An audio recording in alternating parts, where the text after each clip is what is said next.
Kag sa numero 1 sa mga balita subong nga adlaw, nagdangat na sa 232 ang active COVID-19 cases sa Negros Occidental sa kahapon nga adlaw Huwebes. Istrikto nang gipatuman ang pagpangita sa negative RT-PCR test result sa mga luyag magsulod sa probinsya. Samtang sa Negros Oriental naman, nagpanaog sa 90 ang active cases sa COVID-19. Yaring report ni Barbara Mijares. Sa March 18 nga datos ang Provincial Incident Management Team, 232 na ang active COVID-19 cases sa Negros Occidental. 157 diri mga stranded individual, 42 ang domestic cases kag 26 ang mga authorized person outside residence. Sa March 17 nga datos, 193 ang active cases. Paathag ni Attorney Rayfrando Diaz, Provincial Administrator, ang pagsaka resulta sa mga nagpinauli nga voluntaryo nagpaswab sa probinsya. Tungod nga sang Sabado lamang ginpapanaog ang executive order nga naghihinyo sang negative RT-PCR test result sa mga magasulod sa Negros Occidental, ginhatagan anay sang konsiderasyon ang mga yadtong nakabook na sang ilang nga tickets kag naalang-alang sa pagkuha sang negative RT-PCR test result. Pero sang Huwebes, strikto na nga ginpatuman sang probinsya ang paghinyo sang negative RT-PCR test result sa tanan nga nagasulod sa Negros Occidental.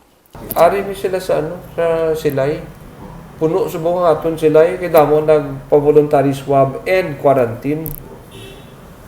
So we are still thankful nga may ara man diligence sa aton nga mga nang manupuli nga mga kasimanwa. Sila na mismo yan nag-submitter na lang yan nga magpa-quarantine. Samtang wala pa sa gihapon na finalize ang ginahinyo isang Valle Car Transit nga liwat nga pagbalik sang biyahe sa mga ruta sa gwa sang probinsya. Depende naman sa mangin dalagan sang sitwasyon ang pagdugang sang flights. So hindi ta na mapagustuhan. Ang aton nga airlines okay gani nga do calculated la na yung flights nila. Basta masustenir talang bala, no? Sa Negros Oriental naman, nagpanaog sa 90 ang active COVID-19 cases matapos makarecord sa 18 ka bag-o nga recoveries. 55 ang recorded deaths sa probinsya o kun malapit sa 3% sang total number of cases. Sa 90 ka active cases sa karon, ang Dumaguete City ang sa gihapon nagapanguna. 18 ka kaso. Nagapangduha ang Gihulngan nga may 13 ka active cases, kag ikatlo ang Sibulan nga may napulo ka kaso.